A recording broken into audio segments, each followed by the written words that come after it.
चलिए आइए मेरे प्यार प्रचार, आज का वीडियो बहुत ही ज़्यादा खास होने वाले हैं। और आज की इस वीडियो में हम बात करने वाले हैं मानव जनन। मानव जनन यानी कि चैप्टर नंबर 3 का बात करने वाले हैं, मानव जनन, जो कि क्वेश्चन बैंक का चैप्टर नंबर 3 का प्रश्न है। ये प्रश्न आप सभी छात्र के लिए बहुत ही ज़्यादा खास होने वाले हैं। तो इस प्रश्न का खास ये होने वाले हैं कि ये प्रश्न आप लोग को एग्जाम हॉल में पूछे जाएंगे। तो सभी छात्र से हाथ जोड़कर नम्र निवेदन है कि इस वीडियो को जरूर देखें मेरे प्यारे छात्र, और इस वीडियो को जितना हो सके ना उतना सभी छात्र एवं छात्राएं के पास शेयर जरूर करें। तो चलिए मेरे प्यारे छात्र, इस वीडियो को हम स्टार्ट करते हैं। तो जो भी छात्र मेरे इस यूट्यूब चैनल पर नए हैं तो चैनल को लाइक जरूर कर दीजिएगा। अगर वीडियो अच्छा लगता है आप लोग कमेंट करके हमें शेयर जरूर करें। तो चलिए चैप्टर नंबर 3 का प्रश्न नंबर 1 देख लेते हैं क्या कह रहा है। प्रश्न नंबर 1 कह रहा है कि इनमें से कौन जन्मदर नियंत्रण की शल्य विधि है। याद रखेंगे कि इनमें से कौन जन्मदर नियंत्रण की शल्य विधि है। याद रखेंगे ए एवं बी दोनों, क्या होगा, ए एवं बी दोनों, यानी कि ट्यूबेकोक्टोमी वेसेक्टोमी। ऑप्शन नंबर सी लगाएंगे, ए एवं बी दोनों। चलिए अगला देखेंगे हम दूसरा में कह रहा है कि इनमें से कौन क्लायोटिरिस का समजात अंग है। इनमें से कौन क्लायोटिरिस का समजात अंग है। सभी मेरे प्यार से देखिएगा कि इनमें से कौन क्लायोटेरिक समजात अंग है। इसका आंसर हो जाएगा ऑप्शन नंबर बी, लिंग। क्या हो जाएगा, लिंग। ऑप्शन नंबर बी लगाएंगे हम, लिंग।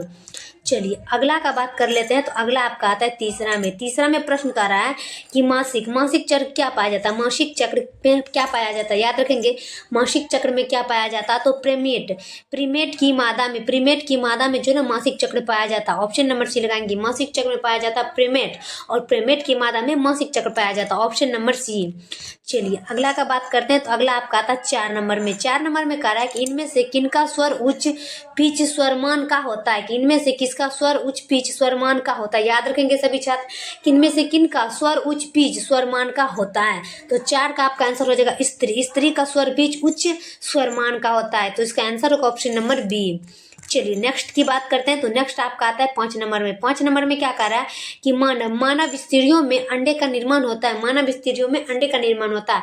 तो ओवेरियल फॉलिकल में क्या होगा, ओवेरियल फॉलिकल में। ऑप्शन नंबर बी लगाएंगे कि ओवेरियल फॉलिकल में जो है मानव स्त्रियों में अंडे का निर्माण होता है। ऑप्शन नंबर बी लगाएंगे 5 का। चलिए 6 में देखेंगे। 6 में कह रहा है कि शुक्राणु जनन। प्रश्न कर रहा है कि शुक्राणु जनन का नियंत्रण किसके द्वारा होता है। याद रखेंगे शुक्राणु जनन का नियंत्रण होता है एंड्रोजन के द्वारा होता है। क्या होता है, एंड्रोजन के द्वारा होता है शुक्राणु का जनन नियंत्रण। ऑप्शन नंबर ए लगाएंगे। चलिए नेक्स्ट प्रश्न देखेंगे। तो नेक्स्ट आपका आता है 7 में कह रहा है एक्रोसोम। क्या होता है, एक्रोसोम नामांकित में से किसका संभाग है। एक्रोसोम नामांकित में से किसका संभाग है। 7 का देखेंगे और 7 का आपका आंसर मानव शुक्राणु का शीर्ष। क्या होगा, मानव शुक्राणु का शीर्ष जो है एक्रोसोम के संभाग होते हैं। ऑप्शन नंबर बी लगाएंगे। एक्रोसोम का शीर्ष किसे कहते हैं, मानव शुक्राणु का शीर्ष। चलिए अगला देख लेंगे हम 8 में कह रहा है कि इंडोर्जन और प्रोजेक्ट्रॉन स्रवित होता है। कि एंड्रोजन और प्रोक्टोस्टेरोन स्रवित होता है। याद रखेंगे 8 में, और 8 का आपका आंसर हो जाएगा अपरा। क्या होगा, अपरा। ऑप्शन नंबर सी लगाएंगे। प्रश्न करा कि एंड्रोजन और प्रोजेक्ट्रॉन स्रवित होता है अपरा में। ऑप्शन नंबर सी लगाएंगे। चलिए अगला का बात करते हैं। अगला आपका आता है एक्रोसोम का भाग क्या होता है। एक्रोसोम का भाग क्या होता है। एक्रोसोम का भाग हो जाता है शुक्राणु का। क्या होगा, शुक्राणु का। ऑप्शन नंबर सी लगाएंगे हम। एक्रोसोम का भाग क्या होता है, शुक्राणु का। ऑप्शन नंबर सी लगाएंगे। नेक्स्ट की बात करते हैं। तो नेक्स्ट आपका आता है 10 में कह रहा है कि ग्रीवा किस में पाया जाता है। याद रखेंगे कि ग्रीवा जो है ना गर्भाशय के बॉडी एवं योनि के बीच में पाया जाता है। ग्रीवा किस में पाया जाता है, कि गर्भाशय के बॉडी एवं योनि के बीच पाया जाता है, ग्रीवसा। Option number C. चलिए अगला देख लेंगे हम। अगला आता है आपका 11 में कह रहा है क्या, 11 का प्रश्न कर रहा है एस्ट्रोंग का श्रवण किसमें होता है। एस्ट्रोगेन का श्रवण किसमें होता है। तो ओवरी के ग्रीमेनिकल एप्यूथेलियम के साथ होता है।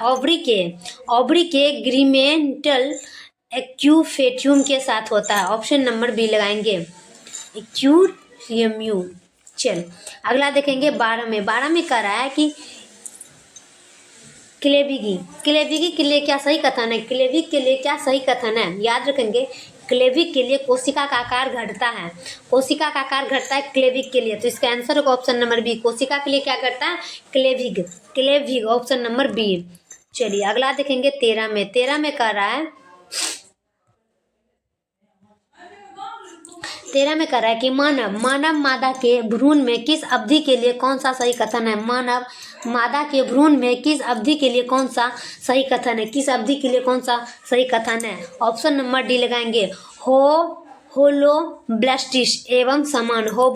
होलोब्लास्टिस एवं समान। Option number D.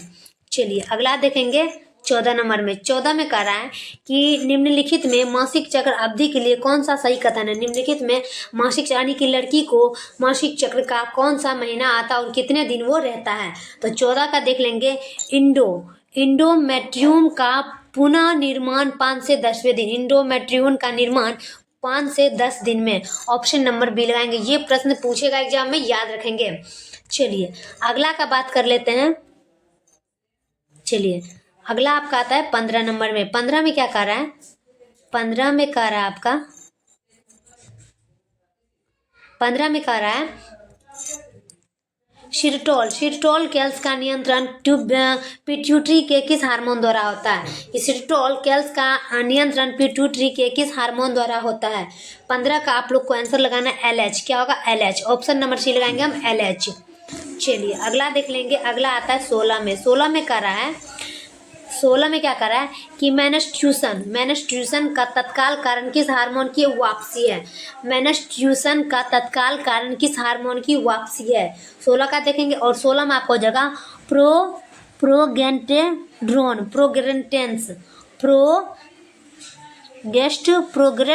प्रोगेस्टेन। Option number C. चलिए अगला देखेंगे हम 17 में कि शुक्राणु का अक्षीय तंतु किससे बनता है। शुक्राणु का अक्षीय तंतु किससे बनता है। याद रखेंगे कि शुक्राणु का अक्षीय तंतु किससे बनता है। दूरस्थ वर्तालिका। क्या का दूरस्थ वर्तालिका। ऑप्शन नंबर बी लगाएंगे हम दूरस्थ वर्तालिका। चलिए अगला देखेंगे हम 18 का। 18 में कह रहा है कि मानव में किस तरह का प्लेटासेंटा पाया जाता है। मानव में किस तरह का प्लासेंटा पाया जाता है। 18 का देखेंगे। मानव में जो है ना इन सभी यानी कि चोर चीज हीमोकोरियल मेट्राडिस्कोडाइल। तो इसका आंसर हो जाएगा ऑप्शन नंबर डी। मानव में किस तरह का प्लासेंटा पाया जाता है। इनमें से सभी।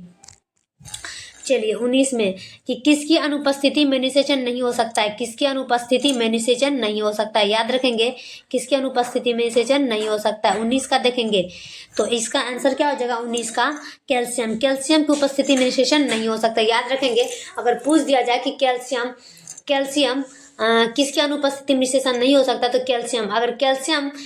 अगर नहीं रहे तो कुछ और रहे तो आप लोग उसमें डीम लगाना। इनमें से कोई नहीं। चलिए अगला देख लेते हैं। अगला आपका कार्य है 20 में कि जन्म के बाद माता से प्रथम दुग्ध श्रवण को कोलोस्ट्यूम कहते हैं। प्रश्न कर रहा है कि जन्म के बाद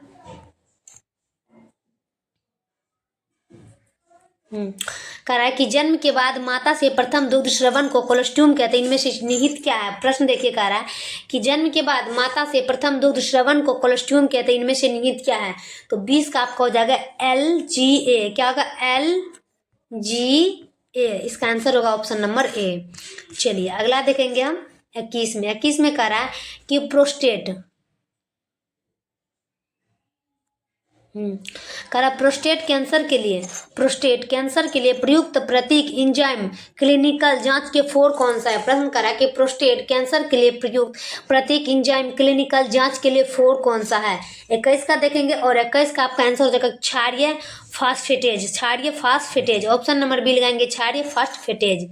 चलिए अगला देखेंगे 22 में। 22 में क्या करा है। 22 में करा है परट्यूशन के लिए संकेत सिग्नल कहाँ से शुरू होता है। परट्यूशन के लिए संकेत सिग्नल कहाँ से शुरू होता है। 22 का देखेंगे और 22 का आपका आंसर होगा प्लासेंटा तथा पूर्ण विकसित गर्भस्थ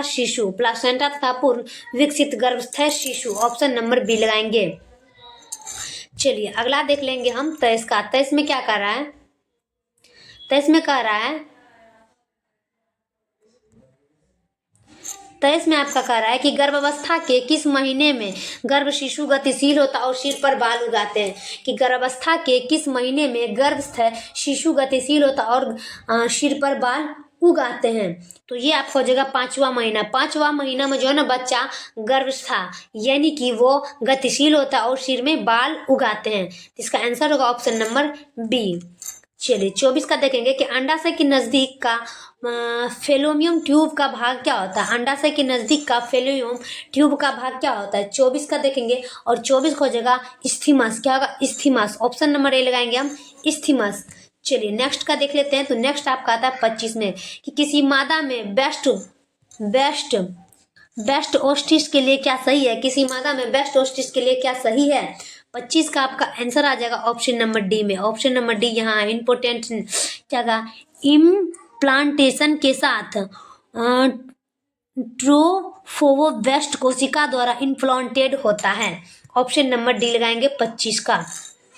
चलिए 26 में देख लेते हैं। 26 में कह रहा है आपका कि किसी श्रवण में फ्रुक्टोज कैल्शियम एवं इंजाइम सबसे अधिक पाया जाता है। किसमें, कि किसी श्रवण में फ्रुक्टोज कैल्शियम एवं इंजाइम सबसे अधिक पाया जाता है। किसमें पाया जाता है, तो ये आपको हो जाएगा नर सहायक ग्रंथि में। नर सहायक ग्रंथि में जो है ना फ्रुक्टोज कैल्शियम और इंजाइम पाया जाता है। तो इसका आंसर होगा ऑप्शन नंबर ए। चलिए 27 का देखेंगे। 27 में क्या कर रहा है। 27 में कर रहा है कि नर युग्मक तथा मादा युग्मक के संयोजक से क्या बनता है। नर युग्मक तथा मादा युग्मक के संयोजक से क्या बनता है। 27 का देखेंगे और 27 में आपका आंसर होगा युग्मनज। क्या होगा युग्मनज। प्रश्न कर रहा है कि नर युग्मक का तथा मादा युग्मक के संयोजक से क्या बनता है, युग्मज। Option number D. चलिए अगला देख लेंगे हम 28 का। 28 में कह रहा है कि निम्नलिखित में कौन एक पुरुष में पाया जाता है। निम्नलिखित में कोई एक पुरुष में क्या पाया जाता है, याद रखेंगे। प्रश्न कर रहा है कि निम्नलिखित में कोई एक पुरुष में आता है कॉपर ग्रंथि। कॉपर ग्रंथि जो है ना कोई एक पुरुष में पाया जाता है। ऑप्शन नंबर डी लगाएंगे कि निम्नलिखित में कोई एक पुरुष में क्या पाया जाता है, तो कॉपर ग्रंथि। इसका आंसर होगा ऑप्शन नंबर डी। चलिए 29 का देखेंगे कि नर हार्मोन की उत्पत्ति कहाँ से होती है। नर हार्मोन की उत्पत्ति कहाँ से होती है, तो इसका आंसर है वृषण। क्या होगा वृषण। प्रश्न करा कि नर हार्मोन की उत्पत्ति कहाँ से होती है, तो वृषण। ऑप्शन नंबर बी लगाएंगे हम वृषण। चलिए अगला देख लेंगे 30 का लास्ट प्रश्न है कि स्टोली कोशिका कहाँ पाई जाती है। स्टोली कोशिका कहाँ पाई जाती है, याद रखेंगे स्टोली कोशिका कहाँ पाई जाती है। 30 का देख लेंगे और 30 का आपका आंसर क्या हो वृषण में। क्या होगा वृषण में। ऑप्शन नंबर ए लगाएंगे हम वृषण में। तो फाइनली मेरे प्यार छात्र ये वीडियो आप लोग को कैसा लगता है आप लोग हमें कमेंट बॉक्स में जरूर बताएं मेरे प्यार छात्र। और तब तक के लिए हम नेक्स्ट वीडियो में मिलते हैं। जय हिंद जय भारत।